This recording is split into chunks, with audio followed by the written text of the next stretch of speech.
Quiero pedirle que vaya conmigo al libro de Ageo, Ageo capítulo 1. Ageo capítulo 1, lo encuentran los profetas menores. Ageo capítulo 1, cuando lo encuentres, y por favor se pone en pie en reverencia a la palabra del Señor. El título de la enseñanza de hoy es Meditando sobre nuestros caminos. Vamos a tomar 2 domingos para hablar acerca de este tema, meditando sobre nuestros caminos. Ageo capítulo 1, vamos a leer del 1 al 11.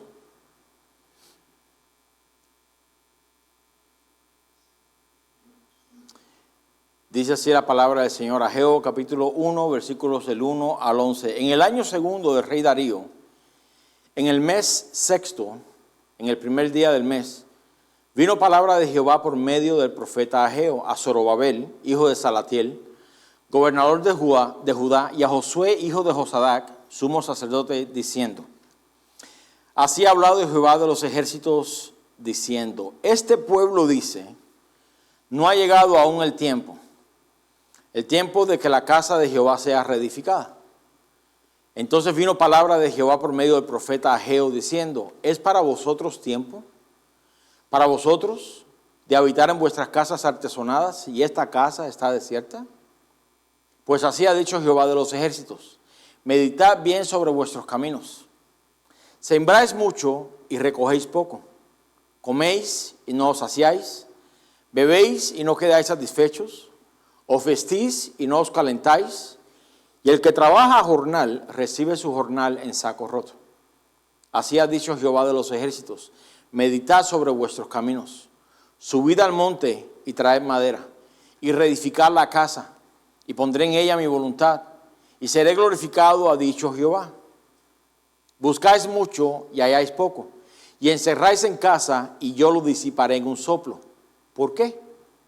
Dice Jehová de los ejércitos: por cuanto mi casa está desierta, y cada uno de vosotros corre a su propia casa. Por eso se detuvo de los cielos sobre vosotros la lluvia, y la tierra detuvo sus frutos. Y llamé a la sequía sobre esta tierra y sobre los montes, sobre el trigo, sobre el vino, sobre el aceite, sobre todo lo que la tierra produce, sobre los hombres y sobre las bestias, y sobre todo trabajo de manos. Que el Señor añada bendición a su palabra. ¿Se puede sentar? Meditando sobre nuestros caminos. Sin dudas, esta historia de la nación de Israel es la misma historia de la iglesia del siglo XXI. Creo que será la misma en el siglo XXII, si decidimos no hacer nada al respecto hoy. Es más, si la iglesia del día de hoy, tanto universal como local, si la iglesia del día de hoy decide seguir viviendo su vida cristiana de la misma manera que lo ha venido haciendo por los últimos 5 años, lo más seguro es que la iglesia continúe yendo en decline hasta el punto de casi extinción. Hay una promesa de parte de Jesús donde dijo que mientras la iglesia tuviera como fundamento el evangelio, las puertas del Hades no prevalecerían en contra de ella, y lo creemos 100%. Pero eso tiene que ver mayormente con el ataque de afuera, o que viene de afuera, de parte de las puertas del Hades, en contra de su iglesia. Pero aquí viene la pregunta: ¿qué es lo que sucede cuando la iglesia es la que decide abrir las puertas al Hades? Hay una escritura en el Antiguo Testamento donde dice que ninguna arma forjada contra ti, ¿qué? Prosperará. Y en una ocasión escuché a un pastor predicar acerca de ese pasaje y dijo: excepto las que preparamos nosotros en contra nuestra. Sería insensato pensar que eso nunca pasaría y que la iglesia siempre estará ahí presente, aun cuando dejemos de edificar la casa de Dios. Pero tristemente ese no es el caso. Nos es necesario entender que las fuerzas del maligno están obrando aún hoy mismo en contra de la iglesia. ¿Lo cree? Y si encima de eso vamos a dejar de edificar la iglesia, su fin se aproximará mucho más rápido de lo que pensamos. Déjeme darle un ejemplo en la Biblia. Si usted lee el libro de Apocalipsis, en las 7 cartas a las iglesias, la primera carta a Éfeso, capítulo 2, nos encontramos con una carta a esta iglesia en la cual Jesús dice, reconozco tu arduo trabajo. Era una iglesia que trabajaba. Tu paciencia, que has trabajado por amor de mi nombre. Pero, ¿qué tenía en contra de ella? Que había perdido su primer amor. Y Jesús le dice, regresa a las primeras obras o a hacer las primeras obras, porque si no, vendré a ti y quitaré tu candelero. El candelero de esa iglesia en Éfeso fue quitado. Fue quitado. Este mismo suceso lo vemos delante de nuestros ojos hoy. Escuche estas estadísticas de la iglesia protestante aquí en los Estados Unidos donde vivimos y nos congregamos. Siempre es fácil, o no fácil, pero siempre es más tranquilo cuando escuchamos estadísticas de otros países o de otras iglesias o de otros tiempos. Bueno, vamos a hacerlo personal en este tiempo. Todos sabemos que cada año iglesias desafortunadamente cierran sus puertas por diferentes razones y otras abren sus puertas, ¿sí o no? Eso es cada año. Pero algo diferente ha venido sucediendo desde los últimos 5 años, o quiero poner aquí post-pandemia. ¿Todos recuerdan la pandemia? Me metí en Grok y mire lo que Grok dice al respecto. Se lo voy a leer textualmente, así que el lenguaje aquí español quizás un poco más fino no viene de mí, viene de... Dice, en Estados Unidos el cierre de iglesias ha superado la apertura de nuevas iglesias en los últimos años, lo que ha provocado una disminución en el número total de congregaciones. ¿Entienden hasta ahí? Se cierran más que las que abren. Okay. Datos confiables previos a la pandemia. Una compañía que se llama Lifeway Research, cubre aproximadamente 60% de iglesias protestantes, muestran que en el 2019 aproximadamente 4.500 iglesias protestantes cerraron. Abrieron nuevas 3.000. Eso es una proporción de 1.5 de manera negativa.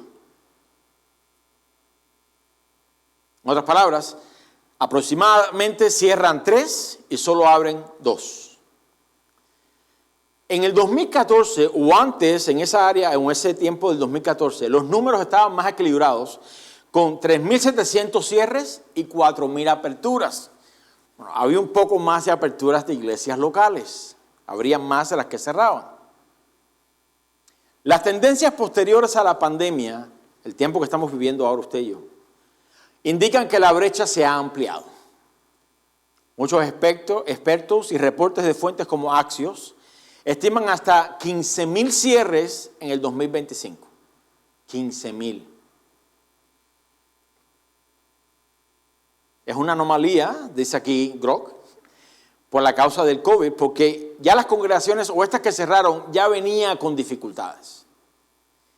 Mientras que las nuevas aperturas se mantienen en los bajos miles. Por ejemplo, se estima de 3.000 a 6.000 anuales. Ponga, 15.000 cerradas, 6.000 abiertas. Estamos hablando de casi 3. Esto sugiere una posible proporción de 3 a 5 cierres por cada nueva apertura en años pico. Aunque las cifras exactas de 2024 y 2025 varían debido al seguimiento inconsistente entre denominaciones e iglesias no denominacionales. En general, dice el artículo, los cierres anuales suelen oscilar entre 4.000 y 10.000 en todas las iglesias, con las nuevas plantaciones insuficientes para compensar las pérdidas o seguir el ritmo del crecimiento poblacional. En otras palabras, la iglesia está yendo en decadencia. A mí eso me preocupa.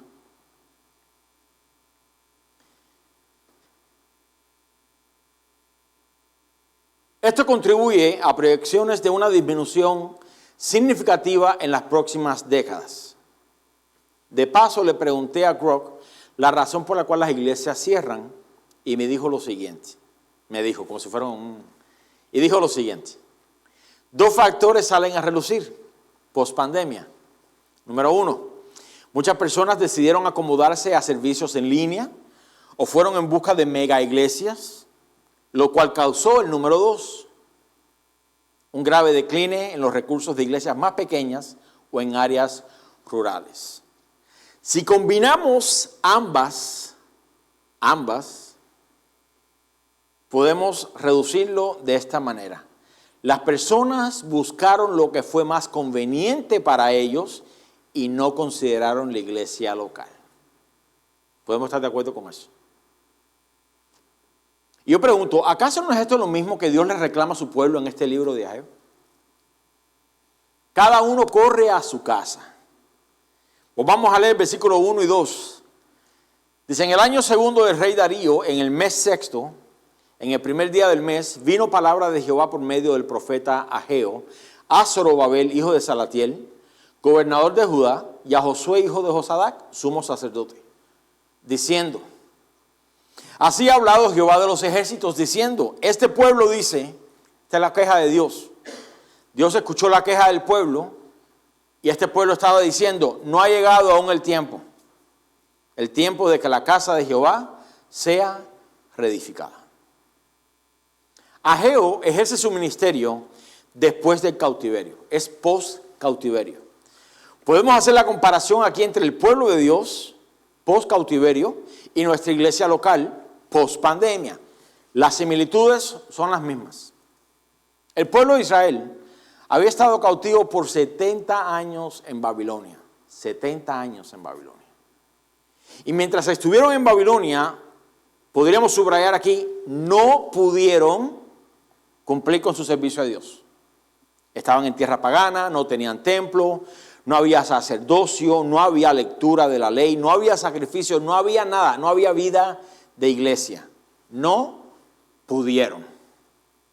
Hasta cierto punto podríamos culpar a los babilónicos o a los asirios por la decadencia espiritual de Israel, porque Israel, aunque hubiese querido, no pudo ejercer su servicio a Dios. Pero la queja de Dios para con su pueblo no fue a causa de no poder servirle. Pobrecito, es que no pueden. No. Más bien viene a ellos por no querer servirle. Porque ya para este momento en que Dios envía a Ageo a su pueblo, no solamente el pueblo ha salido de Babilonia, no solo ha llegado a Judá y se asentaron, sino que se acomodaron a vivir en Judá con la misma mentalidad que cuando estaban en cautiverio. Para hacer una comparación, podemos ver que hay muchos cristianos que siguen viviendo con una mentalidad de pandemia. ¿En qué sentido? La pregunta es, ¿qué es más conveniente para mí y para mi familia? Y aunque yo sé que la pandemia sucedió hace casi 5 años atrás, los estragos de ella para con la iglesia, de manera general, sigue evidente. Es la mentalidad que se nos quedó, donde lo que pensamos, es ¿qué es más conveniente para nosotros? ¿Qué es más conveniente para nosotros?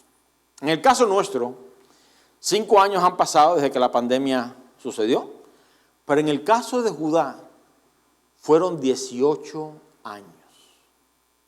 Ante que Dios viniera a ellos y dijera, ¿por qué dicen que no se ha cumplido aún el tiempo de reparar la casa de Dios? 18 años. Habían regresado de Babilonia, pero aún no habían ido a reedificar la casa de Dios. Y si Dios no les hubiese llamado la atención, quizás aún hoy todavía estuvieran edificando o reedificando sus casas antes de la casa de Dios. Y por esta razón, porque Dios conoce el corazón de los hombres, es que les llama la atención de la misma manera que hace con nosotros. Al parecer ya había surgido la queja de parte de alguien. Parece que hubo alguna conversación entre los sacerdotes, el gobernador, algunas personas del pueblo diciendo, hay que reparar la casa del Señor. Hemos estado aquí 18 años y la gente dice, no, todavía no es el tiempo. No, todavía hay que trabajar en algo más en la casa. Tenemos que asegurarnos de que tenemos un buen retiro, un buen ahorro, un buen para entonces. El pueblo dijo, no ha llegado el tiempo aún. No ha llegado el tiempo aún de que la casa de Dios sea reedificada. Bueno, no es raro ver que muchos cristianos en iglesias del día de hoy tienen la misma actitud. Nunca es tiempo de servir a Dios. O no ha llegado aún. No ha llegado aún. Hermano, ¿por qué no sirves a Dios? No, que todavía estoy trabajando con algunas áreas de mi vida. ¿Cuánto tiempo llevas en eso? Hace 100 años. Cada vez que le preguntas acerca del servicio a Dios, nunca es el tiempo para servir. Ahora, escuche, cuando hablo de servicio a Dios, no estoy hablando de limpiar los baños, de hacer café, de abrir la puerta, de tocar el piano, de predicar, de enseñar. No estoy hablando de eso. Eso es parte de. Cuando hablo de servicio a Dios, estoy hablando de la disponibilidad y deseo de servir a Dios cuando, cómo y para lo que sea necesario. Es la actitud de heme aquí, envíame a mí. Yo lo hago. Es tener la actitud de que en vez de venir a la iglesia para ver qué es lo que la iglesia puede hacer por usted, por el contrario, disponga el corazón para ver cómo es que puedo servir a los hermanos. Mire, usted y yo estamos llamados a ser perfectos, entienda, maduros, enteramente preparados para toda buena obra, la que se necesite. Se necesitan maestros, échele mano. Se necesita ujieres, échele mano. Se necesita gente que limpie, échele mano. Se necesitan personas que abran, que pongan el aire acondicionado, échele mano. Se necesitan maestros, ya dije maestros, ¿no? Pero tales cristianos siempre tienen algún pretexto, y esto es el mal del siglo XXI. Siempre tienen algún pretexto para no servir. Por lo general siempre tienen algo primero que hacer para entonces, según ellos, para entonces poder servir al Señor. El servicio a Dios no tiene nada que ver con la administración que está ahora. No tiene nada que ver con la distancia. No tiene nada que ver con la situación económica que tenga. Hermanos, el servicio a Dios es por agradecimiento por lo que ya Él ha hecho por nosotros. Nada más. Me recuerda aquella ocasión donde 3 personas se le acercaron a Jesús y le dijeron, así con el pecho bien afuera, Señor, te seguiré a donde quiera que vayas. Ellos buscaban la comodidad financiera. A cambio del llamado al servicio. Y Jesús les dijo, al primero le dijo, las zorras tienen guaridas, los cuervos tienen nidos, pero el Hijo del Hombre no tiene ni dónde recostar la cabeza. En otras palabras, si me vas a buscar por la comodidad financiera, ni vengas. Al otro le dijo, el otro le dijo, Señor, te seguiré a donde quiera que vayas, pero deja que vaya y entierra a mi padre primeramente. En otras palabras, deja que muera, me da la herencia que me toca, entonces yo voy a poder. Y Jesús les dijo, deja que los muertos entierren a sus muertos. Ya salió el tercero. Yo haber estado y no hubiese dicho absolutamente nada, pero ahí salió el tercero. Señor, te seguiré a donde quiera que vayas, pero déjame que me despida de mis parientes. En otras palabras, ya que saben que me voy por un tiempo, me pueden dar algo, ¿sabes? Como alguien se va de viaje para que lo ayuden, te vas de viaje, ahí tienes, para irme bien cómodo. Y Jesús les dijo, ninguno que pone su mano en el arado y mira atrás es apto para el reino de Dios. ¿Qué está diciendo Jesús? Si me vas a seguir a mí o me vas a servir a mí, tiene que ser por encima de cualquier otro tipo de comodidad que puedas buscar. Mira, esta mentalidad de que tengo que hacer todo esto antes de servir a Dios, es una falacia, déjeme decirle, en la cual muchos cristianos continúan cayendo hoy. Ahora, se entiende que hay un tiempo para todo. No es que usted se convierte hoy y mañana y está predicando. Hay un tiempo para todo. Hay un tiempo de espera, podríamos decir. El pueblo de Israel tomó un tiempo para reedificar su pueblo. Dios no le sacó en cara que reedificaran sus casas. 70 años en cautiverio. ¿Qué sucede con su casa si usted no la limpia en 3 semanas? Se le cae en pedazos, ¿sí o no? Si no le hace mantenimiento, se cae en pedazos. Imagínense 70 años. Y Dios le dijo, no, pues, vengan, reedifiquen sus casas y demás. Y les voy a dar el tiempo, pero 18 años. Piense por un momento. Es toda una vida. ¿Cuántos tienen 18 años aquí? Todos. ¿Y más? 18 y más. Dios les dio tiempo para reedificar sus pueblos, sus casas, sus trabajos, acomodarse otra vez en las cosas de su vida alrededor del servicio a Dios, pero ese tiempo de servicio nunca llegó. No era el tiempo aún no ha llegado, aún no. Y esto es lo que Dios les reprocha a ellos. Y de la misma manera Dios nos da el tiempo para que acomodemos nuestras cosas, para que sigamos refinando el carácter, para que sigamos aprendiendo acerca de Dios, pero todo con el fin de ¿qué? Alcanzar el sumo llamamiento en Cristo Jesús. Esa es la meta de cada uno de nosotros. No es pasar la vida aquí hasta que Cristo regrese sentados esperando que la vida nos pase por encima. No, hay mucho trabajo que hacer. Esa debe ser nuestra meta. Yo no espero muchos amén hoy. Podemos hacer la pregunta aquí. ¿Cuánto tiempo cree usted que necesita en acomodar sus cosas para entonces servir a Dios? Esa pregunta hágasela a usted. ¿Qué tiempo, Señor, necesito? Dime la verdad, ¿qué tiempo yo necesito para acomodar mis cosas para entonces poder servirte a ti? Déjeme decirle, si esperamos por usted, lo más probable es que sean más de 18 años, porque así es nuestra carne.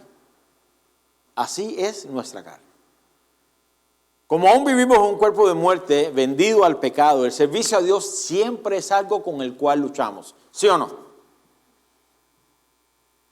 ¿Ni quieren contestar ya? ¿Sí o no? Gloria a Dios. Piense por un momento. Viene un partido de fútbol, ahora que viene el mundial el año que viene. ¿Cuántos ven un partido de fútbol desde el principio hasta el final sin levantarse de su asiento? Yo soy uno de ellos. Y si va a tiempo extra, mejor todavía. Y si va a penaltis, mi esposa ha estado conmigo ahí, yo me disfruto los penaltis uno con otro. Como si estuviéramos ahí. High five. Y a ninguno de ellos conozco. Si vamos a ver una película, podemos estar 3 horas sentados, 2 horas. No nos levantamos de ahí. No queremos perdernos ni un pedazo de la película. No nos quedamos dormidos, ni llegamos tarde a la película. Priorizamos esas cosas. Pero cuando se trata de las cosas de Dios, piense por un momento. Las cosas cambian. Ahora, yo no les menciono esto para señalarlos, ni para el pastor nos cayó a palo hoy, el último servicio del año. No. Pero se los menciono para que usted mismo se dé cuenta de su condición. Hasta que no nos apunten a nosotros y nos digan, hey, ese hombre eres tú, no vamos a poder decir, wow, ese soy yo. Ese soy yo. Y si ese es el caso, que batallamos con las cosas de Dios, ¿cómo podríamos entonces decirle a nuestra carne, hey, avísame cuándo puedo servir a Dios? Porque siempre habrá algo más importante o urgente que hacer. Siempre hay algo que hacer. Mire, déjeme darle un ejemplo bien sencillo. Si usted es una de esas personas que se levanta y trata de hacer su devocional en la mañana, usted probablemente sea testigo de que en el momento que dice, ok, no hay nadie, los muchachos fueron para la escuela, el perro está durmiendo, el gato está cazando, todo el mundo está tranquilo, voy a sentarme. En el momento que usted se sienta, le entra un mensaje, se acordó que la ropa no la pasó en la secadora, el plato está sucio en el lavadero, se me olvidó. Y empieza a hacer las cosas que se le olvidaron y al final se le va el día y no pudo hacer eso. ¿Sí o no? Es normal. Mire, déjeme decirle que como pastor de la congregación, no hay palabras más hermosas. Si usted quiere derretir mi corazón, ahí la voy a decir. No hay palabras más hermosas que aquellas que escucho de vez en cuando que dicen, pastor, estamos para servir a la congregación en lo que se necesite. Gloria a Dios. Mire, las palabras más dulces no son, qué buena la predicación, a mí eso no me mueve. Cómo Dios lo usó, la palabra de Dios estuvo, qué linda la copada, qué lindo el saco, gracias por los cumplidos. no me hace absolutamente nada. Ninguna de estas palabras beneficia a la iglesia. ¿Sabe qué beneficia a la iglesia? Pastor, en lo que necesite, estamos aquí. Y no solamente con nuestros labios, con nuestra presencia. Cuente conmigo. Aquí estoy. Son las mejores palabras, más dulces que podamos escuchar. A fin de cuentas, la iglesia no se beneficia ni del saco que traigo, ni de la corbata que he visto, ni de cualquier otro halago que me quiera dar. La iglesia se beneficia de su servicio a ella. La iglesia se beneficia de que sus manos estén en el arado y que usted no esté mirando atrás constantemente. Es la única forma en que podemos seguir adelante. La única. Cuando el pueblo de Dios pone algo por delante de aquel que lo salvó, escuche, Dios por amor a su pueblo y por amor a nosotros, nos llama la atención. Dios nos trae de regreso otra vez, continúa hablándonos, hasta que nos hacemos tardos para oír, entonces Dios tiene que ir a otros recursos. Esta atención que nos llama es con la intención de que meditemos en nuestros propios caminos, consideremos la condición de nuestro corazón. ¿Y cómo es que Dios nos llama la atención? De varias formas. Una de las más comunes y una de las primeras veces que Dios usa es por medio de su Espíritu Santo.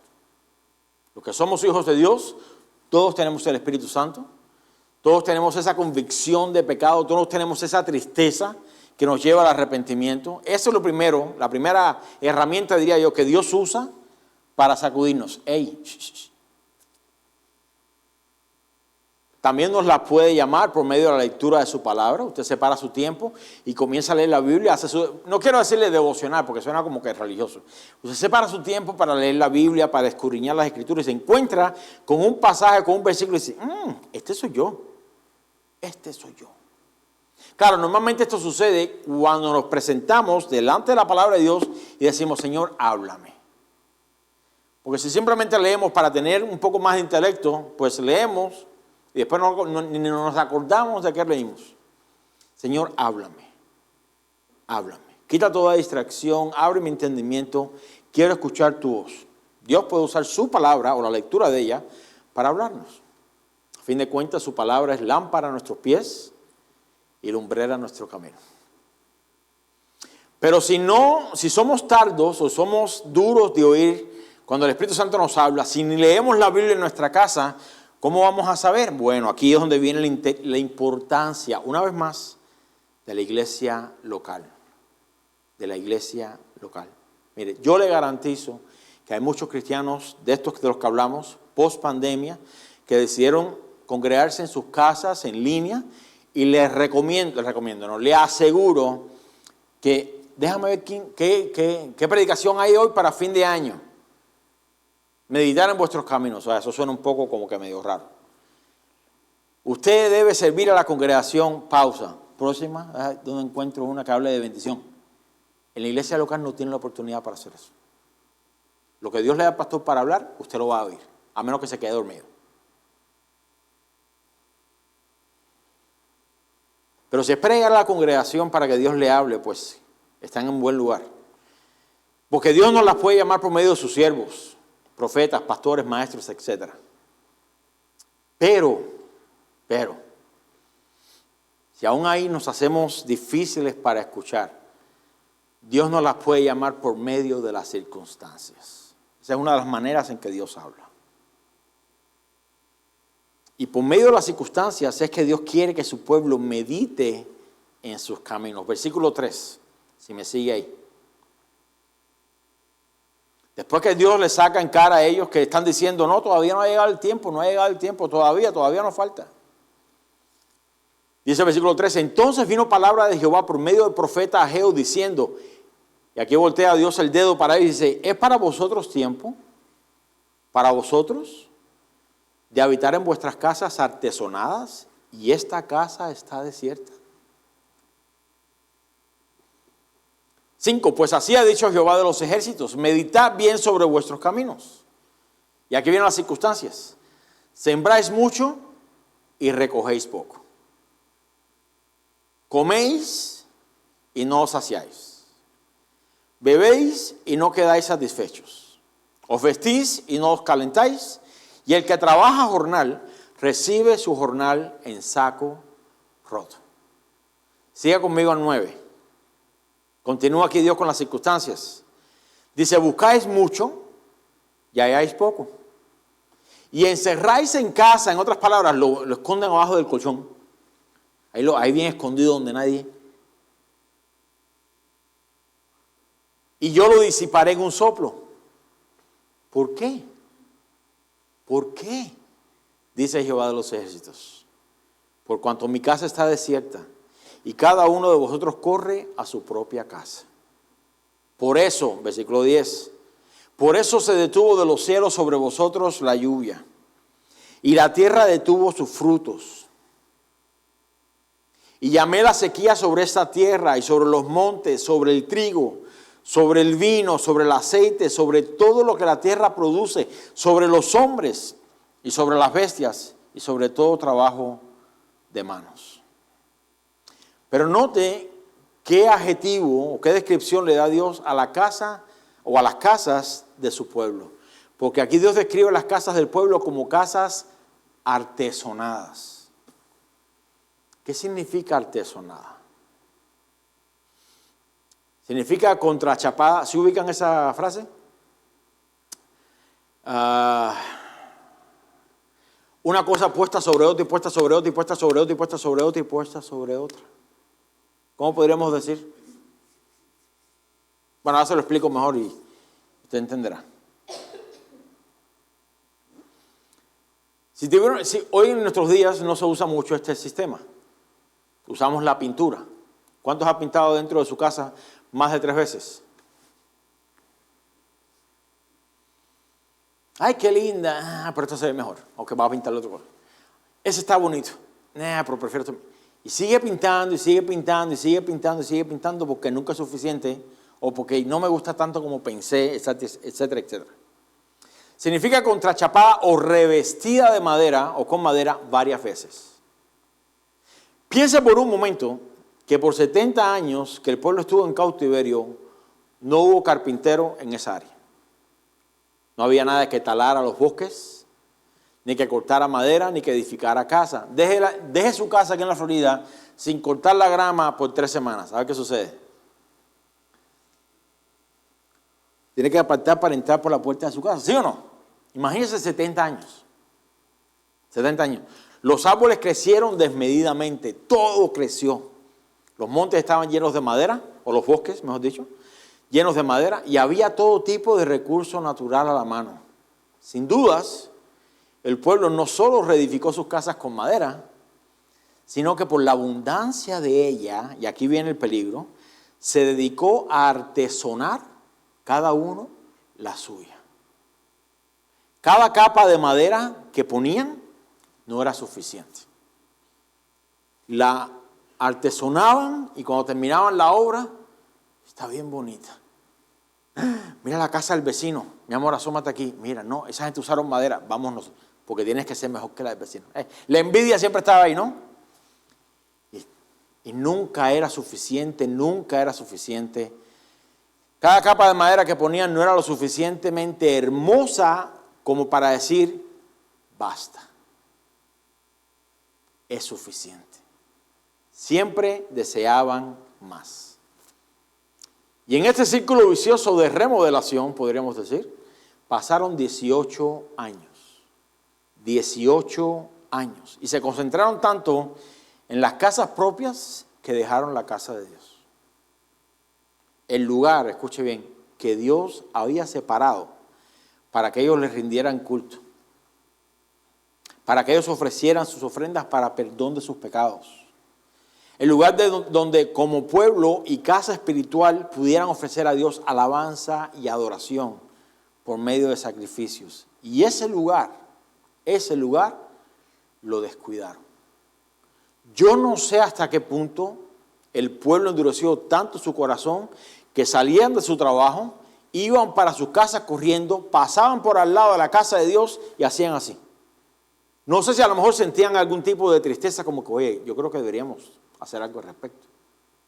Y siempre salían algunos que decían, no es tiempo aún. No es tiempo aún. Bueno, no es tiempo aún. Esto nos debe llevar a pensar cuánto en verdad amaban a Dios si tan fácilmente lo dejaron a un lado. O la casa de Dios si tan fácilmente la dejaron a un lado. Con razón Dios cerró todo. ¿No quieren escuchar a los profetas? ¿No quieren escuchar a mis siervos? ¿No aprendieron nada del cautiverio por 70 años? Voy a tenerles que tocar entonces donde les duele. ¿Y qué les dolió? El sustento, el bolsillo.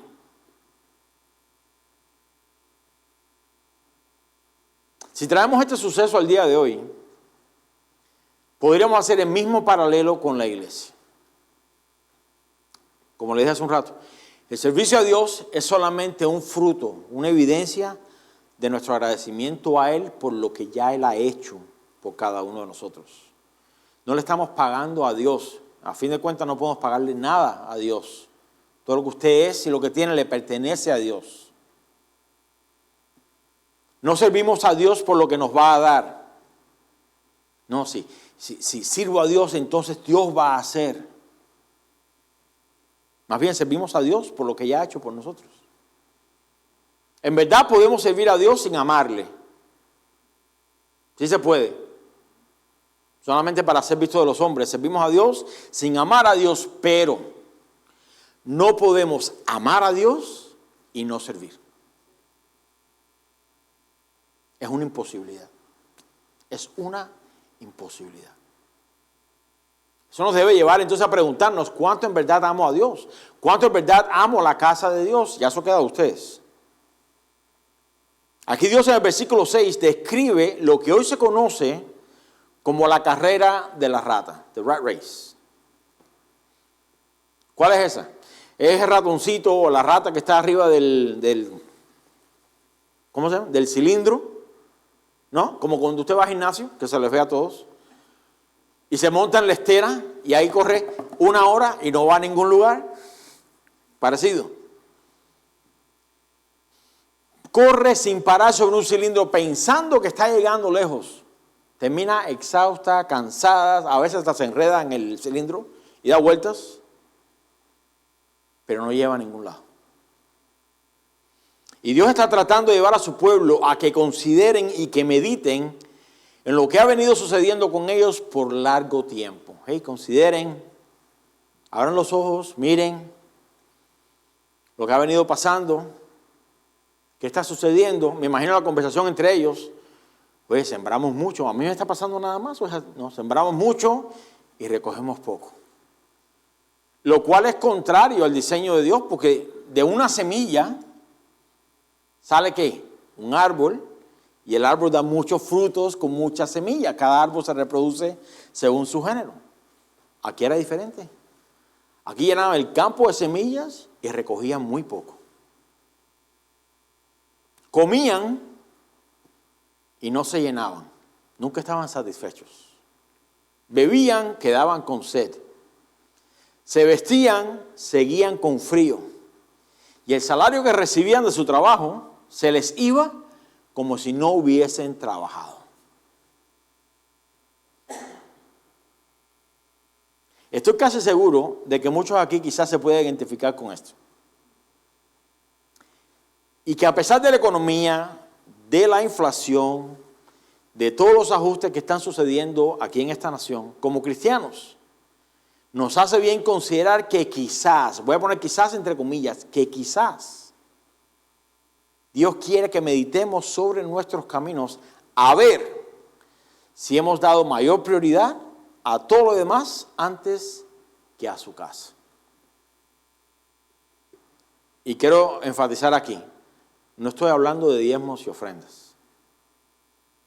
No estamos hablando de eso. Estamos hablando de nosotros, de cada uno de los que estamos aquí y de los que no están también. Todos sabemos que Dios es un Dios de orden en todos los sentidos. Y que las cosas que podamos necesitar, como la comida, la bebida o lo que hemos de vestir según ese monte, no son el fin de nuestra vida. Más bien son una añadidura cuando buscamos el reino de Dios y su justicia. Cuando nos ocupamos de la casa de Dios, escuche bien, cuando nos ocupamos de la casa de Dios, Dios por consiguiente se ocupa de las nuestras. Se ocupa de las nuestras.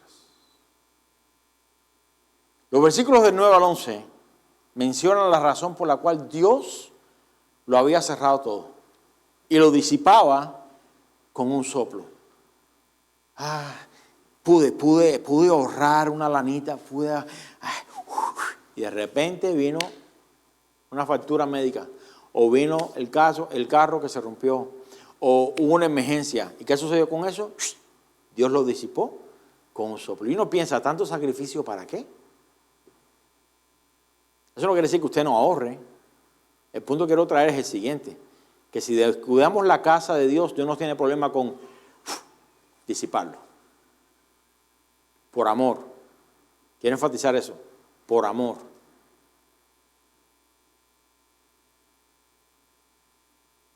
Porque a raíz de todos los males es el amor al dinero. Y por eso muchos se extraviaron de la fe, le dice Pablo a Timoteo. Dios lo había cerrado todo. Dios había disipado todo con un soplo. ¿Por qué? Porque todos corrían a su casa y la casa de Dios estaba desierta. Mientras estuvieron en cautiverio no podían servir a Dios. Pero ahora que estaban de regreso, no querían servir a Dios. En el servicio a Dios siempre deben estar presentes estas dos condiciones. Necesita poder servir y necesita querer servir.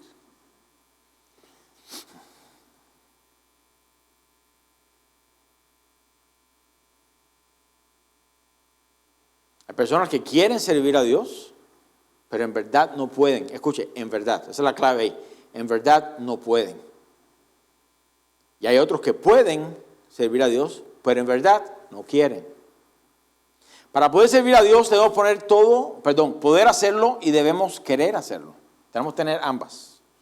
Y cuando podemos, pero no queremos hacerlo, Dios no tiene problema que pagar de acuerdo a nuestro corazón.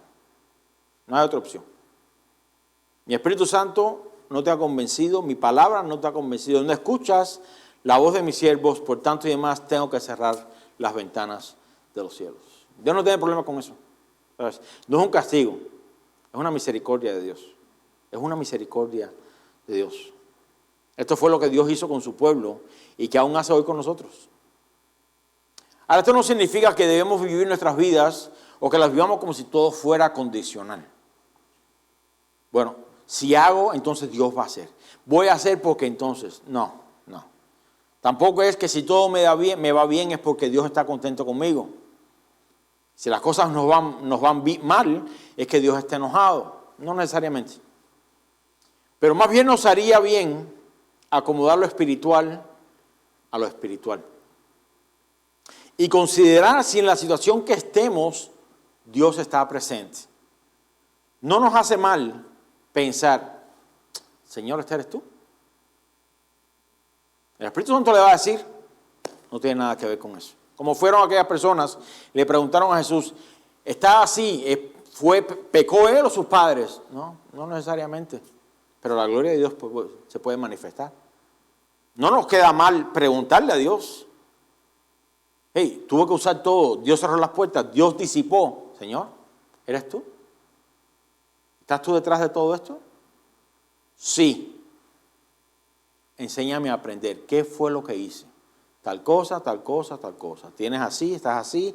Y así. Ok. Gracias por dejarme saber. Va, reconcilie, vaya y confiese lo que tenga que hacer y ya. Pero no lo haga con la intención de, Señor, ya te pedí perdón, devuélveme otra vez lo que me quitaste. No. El punto es que vivamos vidas rectas delante de Dios a todo tiempo. Si Dios da o si Dios quita, el nombre de Dios seguirá siendo bendito. Amén. Pero sí nos haría mucho bien considerar esto que está pasando. Como le dijo Pablo o Saulo a Dios, Señor, ¿eres tú?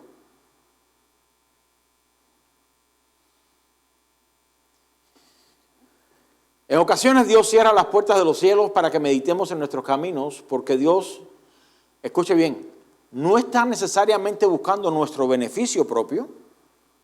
Hay muchos cristianos que piensan que Dios existe para ellos, para beneficio material.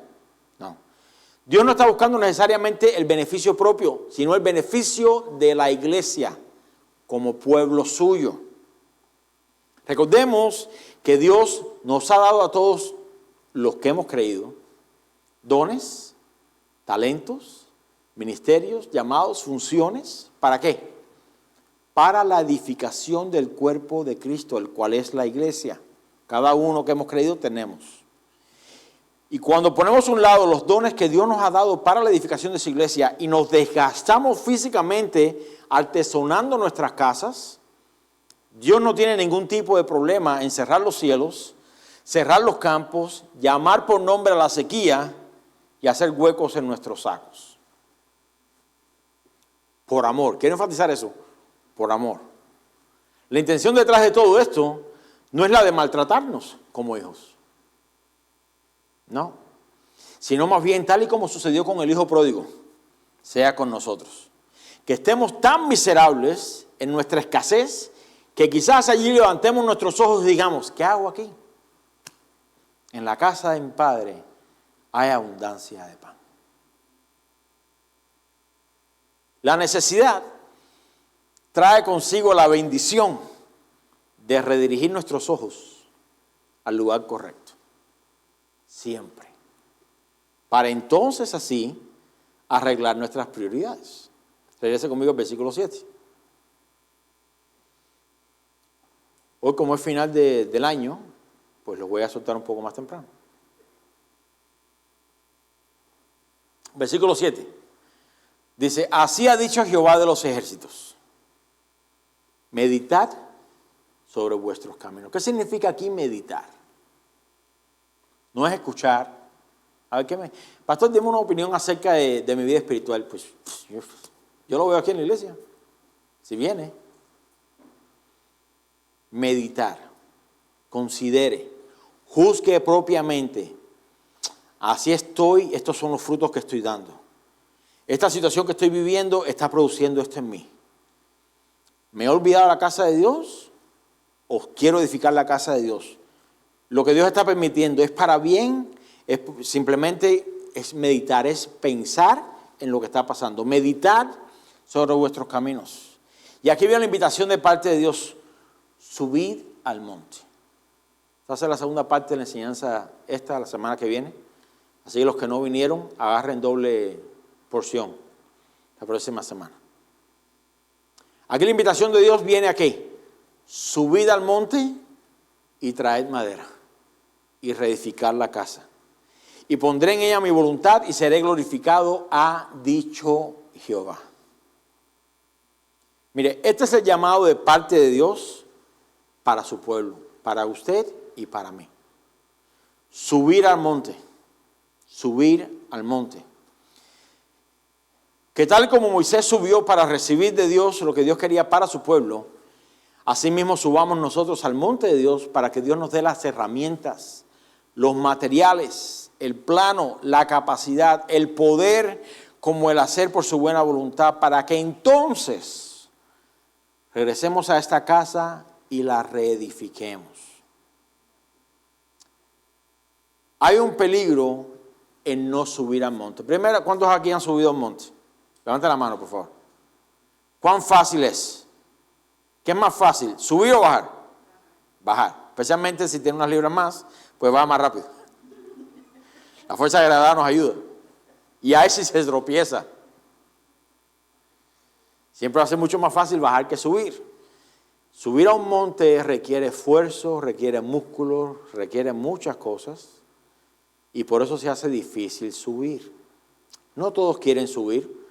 Todos es mucho más fácil. Ay, no, ve tú, yo te espero aquí. ¿No? ¿Usted recuerda qué sucedió con el pueblo de Israel cuando o mientras Moisés subía al monte? ¿Qué sucedió con el pueblo que no pudo subir?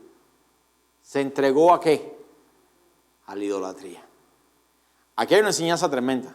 Porque aquí el llamado de Dios para con su pueblo es, hey, sube al monte. No está diciendo, mira, ve a tu casa, Quita las paredes artesonadas y con ellas reconstruye mi casa. No, sube al monte. De la misma manera que haces el esfuerzo para las cosas de tu casa, sube al monte, trae madera y reedifica la mía. Porque de no subir al monte y quedarte aquí abajo, lo más probable es que te lleve a ¿qué? A la idolatría.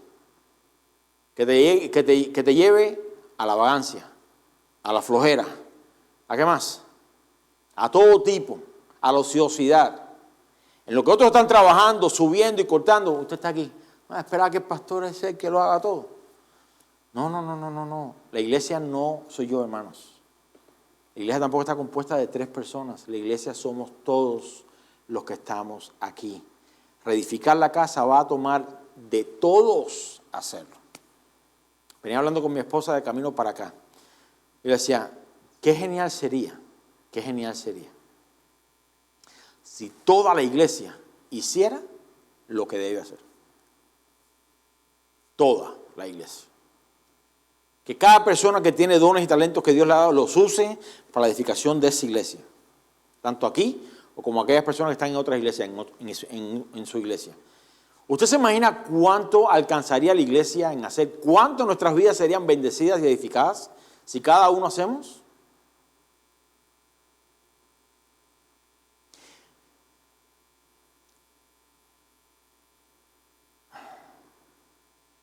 No sé si les debería mencionar esto porque ya los veo tensos a todos ustedes. No quiero que se rompan. Están así. Ya, pastor, díganme para irnos para casa. La invitación es subir al monte. La iglesia no puede ser un centro de espectáculo.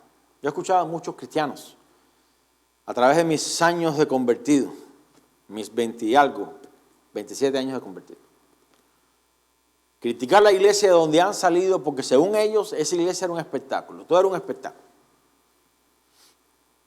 Llegan a otras iglesias y funcionan como si la iglesia fuera un espectáculo. Espectadores. Hermanos, Dios no está buscando espectadores. Dios está buscando hijos obedientes que pongan manos en el arado y que le sirvan en donde haya la necesidad. Pero para eso nos es necesario subir al monte, poner esfuerzo. No puede ser un lugar donde simplemente unos cuantos trabajan mientras que el resto se sienta y es entretenido. La iglesia es un cuerpo donde todos los miembros funcionan a la misma vez para alcanzar un objetivo o llegar a cierto lugar. Mire su cuerpo, por ejemplo. Para usted caminar 3 pasos necesita de todo su cuerpo. De todo su cuerpo. La iglesia, para que llegue a donde Dios quiere que llegue, necesita que todo su cuerpo también funcione. Que todo su cuerpo trabaje, que todo su cuerpo suba al monte y que todo su cuerpo traiga material para reedificar la casa. Y la voluntad que Dios quiere poner en esa casa, dice, y allí sobre ella pondré mi voluntad. La voluntad que Dios quiere poner en esa casa es que cada uno de nosotros que estemos aquí pongamos sus manos en el arado y no mire atrás. Mire, para eso necesitamos subir al monte todos. No es como en los tiempos de Moisés. No, estamos aterrorizados, yo no estoy preparado, pastor, suba usted. No, sube tú, Moisés, a nosotros no. A nosotros no da simplemente el mensaje. No, la invitación aquí de Dios es suban cada uno al monte.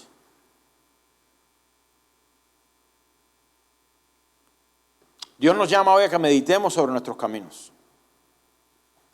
Con esta parte cierro. Si usted hoy toma seriamente el asunto de meditar sobre sus caminos y hace un inventario de cuánto material ha traído usted a la casa de Dios en este año 2025 que se va. Ya el año 2025 empieza a ser así, a despedirse. Si usted va atrás y abre los libros, dice, espérate.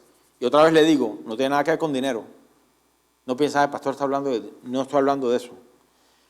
Pero si usted hace cuentas de qué material trajo a la casa de Dios, ¿fue oro, plata, piedras preciosas, materiales que aguantan el fuego de la prueba? ¿O quizás trajo madera, heno u hojarasca? Materiales que fácilmente se disuelven en el fuego. Que hace un inventario de su vida. ¿Cuánto ha puesto usted de su parte, de sus dones, de su tiempo, de su esfuerzo para edificar la casa local a donde Dios lo ha puesto? Podríamos preguntarnos, ¿cuánta madera, o podría preguntar, cuánta madera ha traído usted al templo o a esta casa para ser reedificada? No a todos se nos pide el mismo material. Unos ponen herramientas, otros ponen clavos, otro pegamento, otro madera, otro y demás, y todos juntos edificamos. ¿Cuánta madera ha traído usted al templo para ser reedificado? ¿Cuántos clavos ha clavado? ¿Cuántos barriles de cemento ha batido? ¿Cuán profundo ha cavado para enterrar los postes de la casa de Dios para firmar el fundamento? Creo que son preguntas válidas que podemos hacernos todos. Este año 2025 se va dentro de unos pocos días, pero por delante, a que usted no sabe que viene. 2026. Y yo le hago la siguiente pregunta. Yo estaba comentando con los hombres allá afuera, que si usted regresa al primer mensaje de este año 2025, hace un año atrás, mi esposo en una ocasión me dijo, como si lo hubiese profetizado.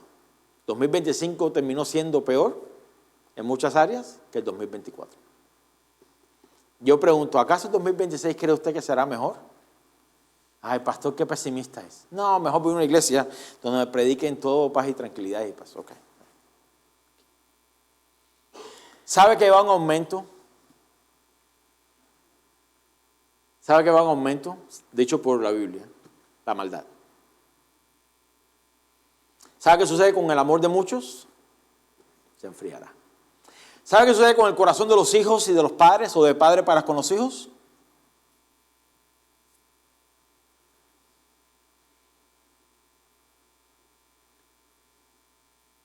Vivir en una falacia de que próspero año 2026, Dios quiere que sea el caso. Dios quiere que sea el caso. Pero este 2025 nos deja ciertas marcas. No sabemos qué trae el 2026, pero sí sabemos que Dios está en completo control del 2026. Debe ser suficiente para nosotros. Y aún así, independientemente que traiga el 2026, el llamado de la iglesia es el mismo. Suba al monte. Traiga madera. Reedifique la casa de Dios. Dios quiere reedificar su casa. Y para eso nos quiere usar a nosotros. A nosotros. A todos. Es una invitación que Dios nos hace. No es una obligación. Usted puede vivir el 2026 como vivió el 2025, y el 2024, el 2023 y el 2000 para atrás. Sin hacer nada, simplemente pues viene, recibe aire acondicionado, escucha, dice amén, se dice amén, canta si canta, aplaude si aplaude, y se le va el año y se le va la vida, siendo de igual manera absolutamente pues no útil en las manos de Dios. Esa decisión la puede tomar usted.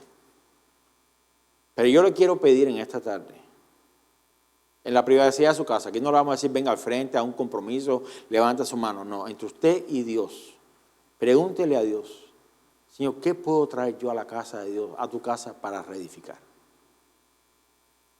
Porque esto es una invitación que Dios nos hace a cada uno de nosotros. Dios no está esperando que seamos perfectos para edificar, Dios quiere que primeramente subamos al monte, porque ahí en ese monte es donde nos dará la revelación, el plan, las herramientas, el plano, podríamos decir, de lo que Dios quiere hacer con nosotros como congregación local aquí en Lakeland.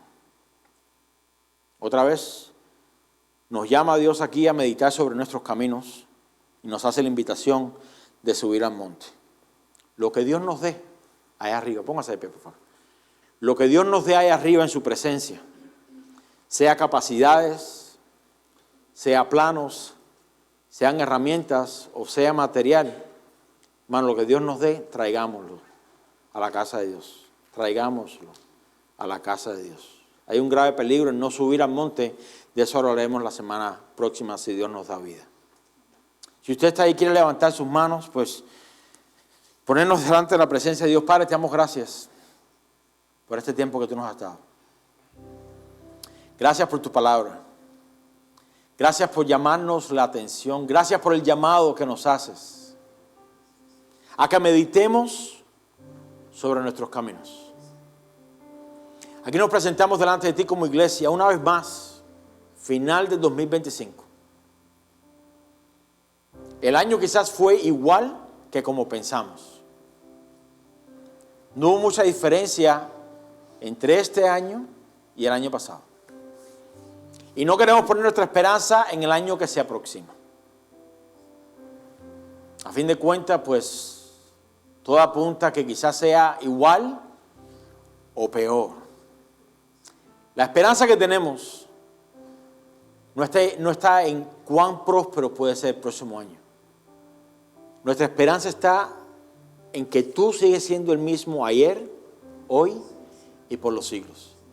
Y como has estado con nosotros desde el momento de nuestra concepción, porque tú nos formaste en el vientre de nuestra madre, hasta el día de hoy, tú nos guardarás en este próximo año.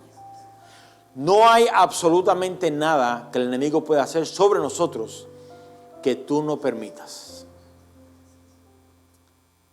Yo te pido, Señor, que cualquiera que sea la circunstancia que entremos en este próximo año, ya sea que abras los cielos, como prometes más adelante, ya sea que derrames bendiciones, o ya sea que cierres los cielos, llames la sequía.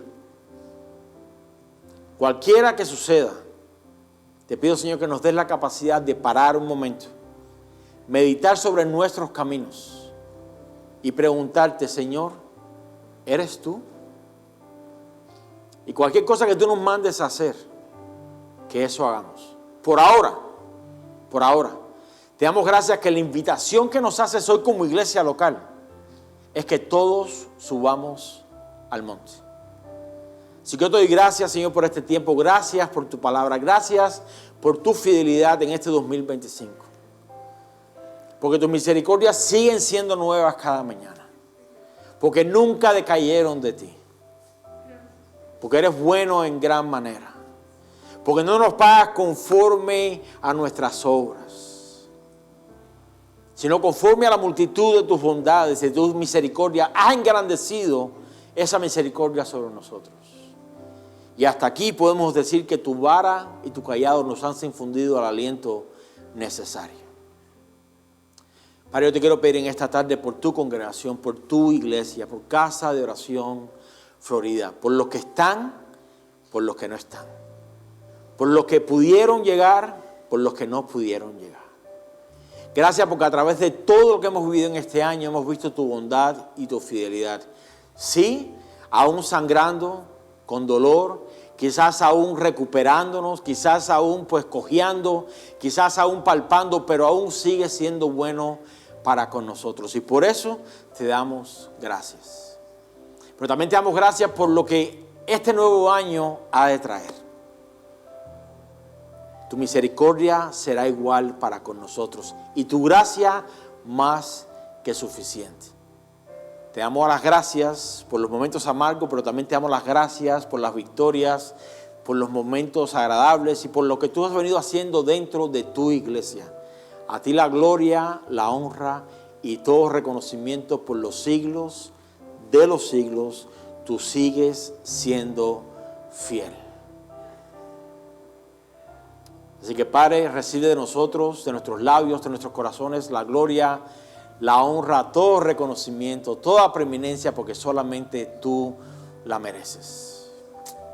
Y ya que nos disponemos, Señor, a despedir este año, dentro de pocos días, queremos pedirte, Señor, que nos lleves de regreso con bien a nuestros hogares.